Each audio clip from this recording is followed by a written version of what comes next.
But what about water that you use for wudu? When you use and you wash your limbs for wudu, provided you have no najasa on your hands, what happened? What is that water called? It's called my musta'mal. That water which has been used for wudu, for purification. Can we use my musta'mal for wudu? No, we cannot. Water that has been used for wudu cannot be used, reused to make wudu. But is that water impure? No, it's not impure. That is why it's an etiquette to avoid having that water reach you, but while making wudu, splashes are coming on, for you to intentionally now start dodging it, not permissible. Especially in the situation, especially in the way that we commonly perform wudu, the water in our facility, when you're washing, it bounces off, especially if you put it on high volume, right? High velocity, and that sprinkles on you. Can't avoid it. What should a person do? Low. Use less water, and it will not spray on. But if it does, it's okay. Someone wishes to avoid it from touching the body or clothes, it's fine. Making supplication and dua with those words that have been narrated. For example, washing of the hands, Allahumma ghfir li dhanbi, wa wasi' li fi dari, wa barik li fi rizqi. Those du'as, and we can give you those du'as, or you can look them up yourself. They are commonly known to make dua while making wudu, or remaining in adhkar while doing wudu. This is also etiquette. People ask, I made wudu but I forgot to do dhikr, or I forgot to recite. Is my wudu okay?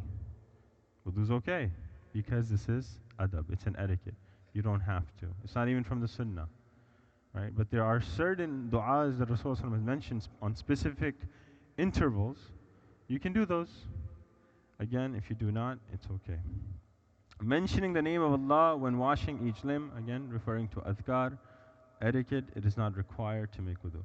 Number 5, performing wudu by oneself.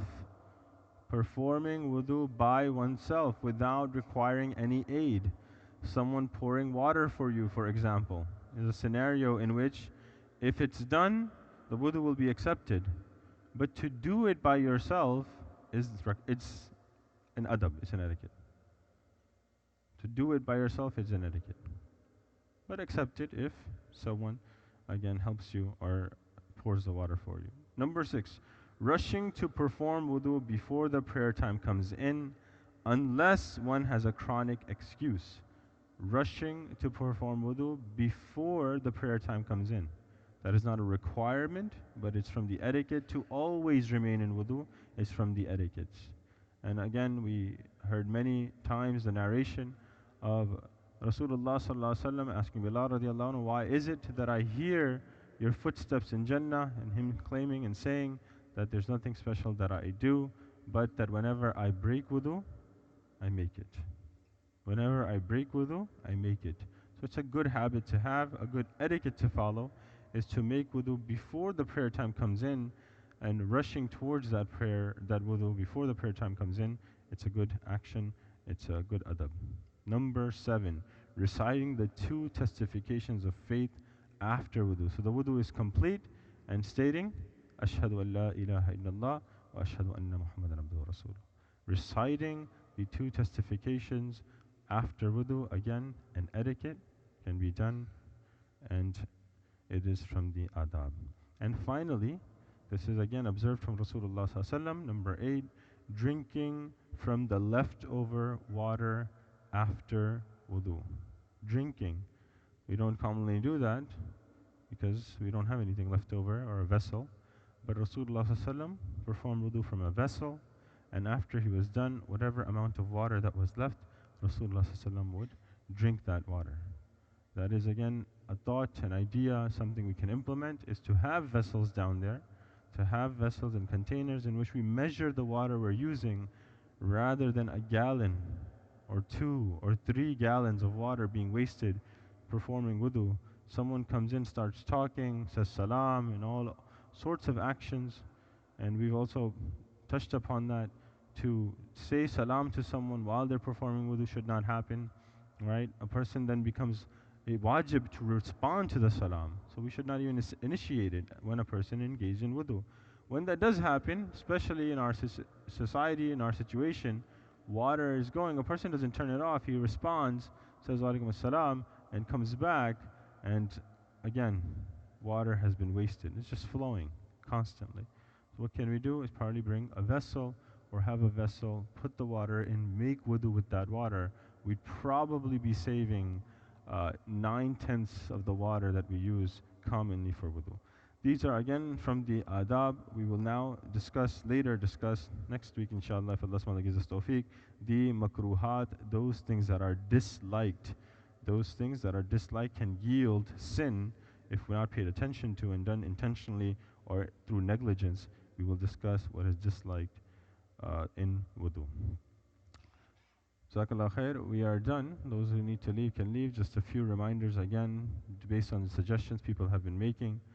Number one, please do not come towards the first saf. If the spots are full or the people are there, to squeeze in or to push people, to literally assault people, bump into them. This is not acceptable. This is not acceptable. If we are so concerned about being in the first saf, then we should come early. That's the whole point of the hadith. Come early. That you would fight for the adhan or in the first saf. If you knew the reward, is you would come early. You would plan ahead. You would be particular about it. Not that let me actually engage in a fight. That's not the application of the hadith. Let me actually fight somebody.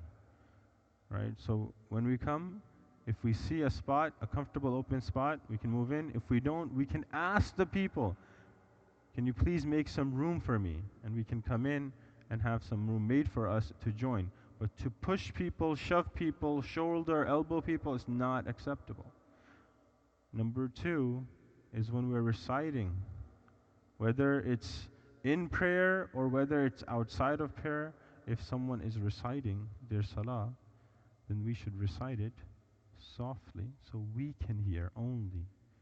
And a person can only listen to himself when he recites to such an extent that he's whispering literally, to the extent that it's possible for you to not even have any sound come out, but your lips are moving is also acceptable.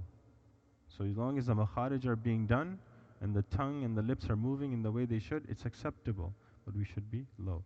Finally, really important, is that when the salah is done and we are leaving, we should not engage in conversation in such a manner that disturbs the people still engaged in salah. We should not disturb the people still engaged in Quran, adhkar. This area should be such that people can comfortably, before salah and after salah, 15, 20 minutes, feel that they don't have to worry about a whole bunch of people or 1-2 people talking loudly in different areas of the masjid. They should be allowed to concentrate and focus with ease. So please do not engage in conversation. If you need to, exit downstairs. Plenty of space. You can scream in the basement. Complete permission to scream in the basement, inshallah, so long as no one's reading